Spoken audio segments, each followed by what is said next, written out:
Welcome to the Tech Egg. Don't get scrambled. Enjoy the video.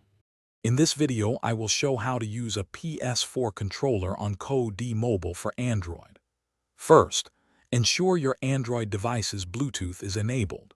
Next, put your PS4 controller into pairing mode by holding the PlayStation and share buttons simultaneously for about 3 seconds until the light bar flashes.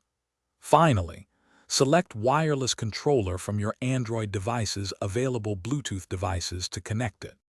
Once your controller is successfully paired, open Call of Duty Mobile. Head into the game's settings menu, then find the controller tab. Here, you can personalize your button mapping to suit your playstyle, perhaps assigning jump to a different button. You can also fine-tune sensitivity for aiming and movement, which is crucial for competitive play. Take a few minutes to set this up just right. To truly enhance your gameplay, spend some time in the training grounds. This allows you to get comfortable with the new controller layout and aiming mechanics. Experiment with different aim assist settings within the game to find what works best for you.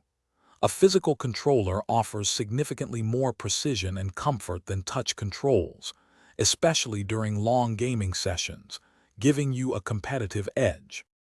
If you encounter any connection issues, first ensure your PS4 controller is fully charged.